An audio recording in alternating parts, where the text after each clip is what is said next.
kebijakan kita adalah kita harus mengemban fungsi Bimas, ya Bimas.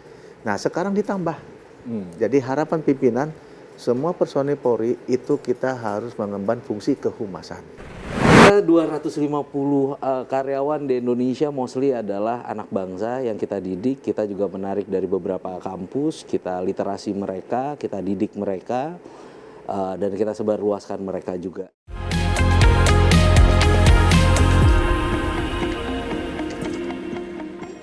Cara tentang 4 pilar ya Pak, sosial yang pertama soal skill.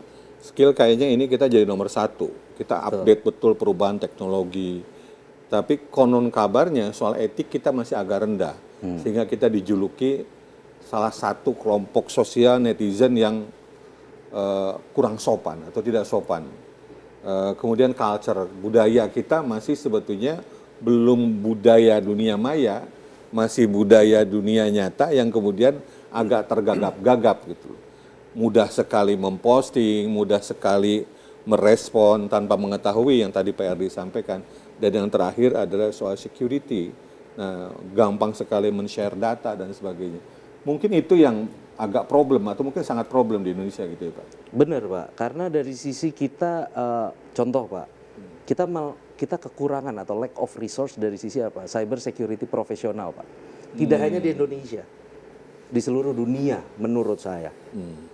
Contoh, saat ini mungkin sebuah institusi berapa kapasitas anggota yang bisa mumpuni untuk melakukan sebuah digital forensik? Ya. Saat sebuah kejadian di, let's say, provinsi A, maka apakah dari pusat yang harus ke provinsi A? Kalau kita berpikir seperti pemadam kebakaran itu dibuat banyak, maka itu akan gampang untuk memitigasinya. Tapi sekarang kita lihat berapa cyber security profesional yang ada, baik itu dari sisi sipil maupun dari sisi aparatur. Human resources jadi problem. Human resources menjadi problem. Ya, skill juga problem. Skill menjadi problem. Karena apa yang saya bilang? Lebih dari berapa abad kita hidup, serangan darat, laut, udara masih ada. Kita masih hidup di 20 tahun digitalisasi. Tandanya kita masih lagi belajar membaca. Makanya banyak nih saat ini saya mungkin bisa bilang dasar hukum kita atau legal standing kita saat ada kejahatan di dunia maya, apakah kita mempunyai undang-undang kejahatan siber? Apa Pak Erdi? Setahu saya undang-undang perlindungan data pribadi sudah ada. Saat ini kemudian yang itu kan RU tapi belum disahkan kan gitu. Yang ada hanya undang-undang ITE Pak. Undang-undang ITE. Tapi tidak ada spesifik untuk ke arah undang-undang kejahatan siber. Bagaimana mengatur. Saat ini peraturan presiden sudah ada informasi infrastruktur vital gitu kan. Keamanan mungkin pertahanan siber gitu. Cuman dari sisi undang-undangnya bagaimana? Banyak pertanyaan masuk, saya bilang, oh kita bersyukur. Upgrade tandanya kita bilang. Ya. Tapi ini penting Pak. Baik Pak Erdi, dengan begitu banyaknya permasalahan, pengguna sosial media sangat banyak, rata-rata mereka punya lebih dari satu platform. Jumlah Polri terbatas.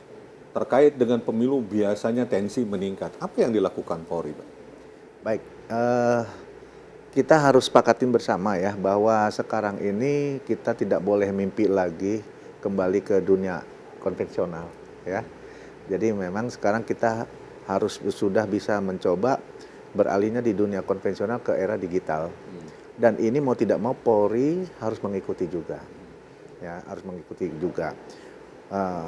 Dan kita juga melihat ternyata di media di era digital ini, kalau saya pribadi bisa melihat ini adalah sebagian dari otak kita. Artinya apa? Masyarakat mau itu dalam masalah pendidikan, hukum, bisnis.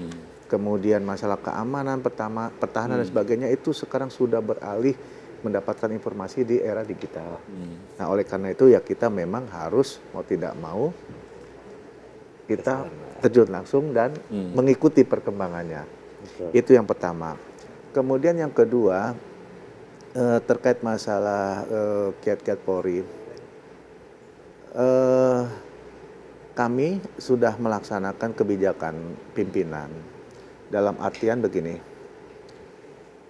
dulu kebijakan kita adalah kita harus mengemban fungsi Bimas, ya Bimas. Nah sekarang ditambah, jadi harapan pimpinan semua personil Polri itu kita harus mengemban fungsi kehumasan. Mengapa Seluruh ya, Pak? ya, mengapa demikian? Karena kita diharapkan sadar kamera.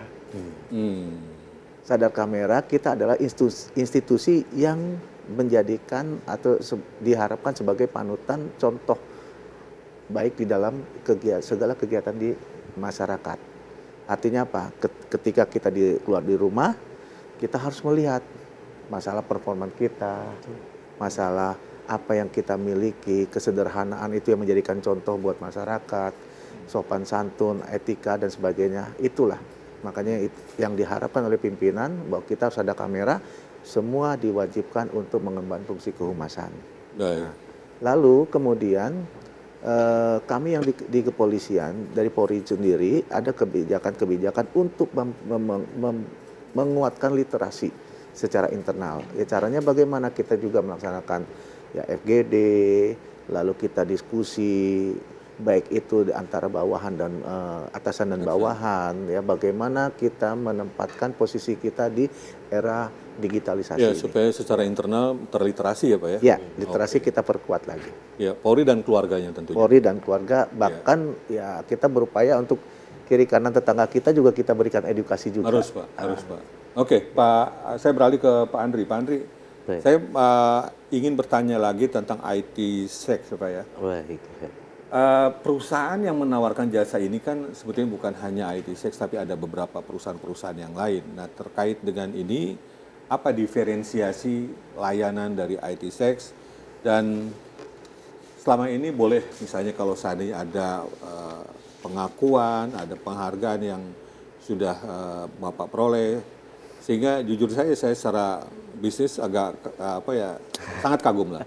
Itu perusahaan Indonesia genuine bisa mengembangkan sampai ke luar negeri. Jangan. Jadi yang paling utama adalah kita mendapatkan positioning dari sisi first mover advantage, Pak. Yaitu adalah kita sebagai perusahaan cyber security mungkin pionir di Indonesia di tahun 2010 saat itu. Sebenarnya kita sebagai kumpulan dari tahun 2004 gitu kan, kita bermain dan akhirnya 2010 kita mendirikan IT Sek Asia. Kita saat ini sudah tersertifikasi ISO 27001, kita tersertifikasi sebagai pelaku usaha 9001, kita tersertifikasi juga dari sisi CREST certification. Untuk pentest ya, terus habis itu kita juga terverifikasi dan tersertifikasi oleh BSSN. Yang berikutnya kita juga sudah tersertifikasi dari sisi ISO 14001 Pak, dari sisi lingkungan. Nah keseluruhan ini baru tahun ini, baru sebulan 2 bulan yang lalu kita mengirim 6 karyawan kami untuk mengikuti kompetisi Pak, seluruh dunia di Abu Dhabi. Dan IT Sek mendapatkan peringkat 23 dari ratusan peserta seluruh dunia untuk mengamankan dan pentest kompetisi di Abu Dhabi. Luar biasa. Dan kita 250 karyawan di Indonesia mostly adalah anak bangsa yang kita didik. Kita juga menarik dari beberapa kampus, kita literasi mereka, kita didik mereka. Dan kita sebarluaskan mereka juga gitu. Jadi kita tidak menahan mereka, tetapi kita juga turut aktif dalam mengapresiasi dari berbagai university ataupun kampus-kampus edukasi. Kita terus tarik mereka. Dari sisi layanan yang pastinya end-to-end cyber security dari mulai detect, protect, identify, recovery kita pasti ada di dalamnya. Baik, karena salah satu narasumber kita adalah dari kepolisian, mungkin Bapak bisa langsung saja kalau apa yang bisa Bapak sarankan ke Polri agar data Polri bisa terproteksi dengan baik, termasuk data personilnya. Karena kalau seandainya terretas data pimpinan Polri atau apa, itu kan juga sangat-sangat bahaya gitu. Yang pasti dari sisi Polri pasti mempunyai kapabilitas untuk melindungi Pak.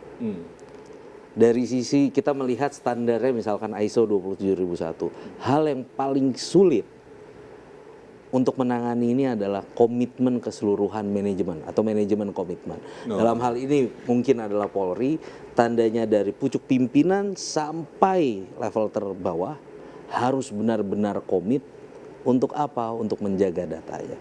Cara pengamanannya pasti bervariasi. Apakah melakukan isolasi? Mungkin seperti itu. Apakah dilakukan pentest, infrastrukturnya, kita banyak hal di dalamnya.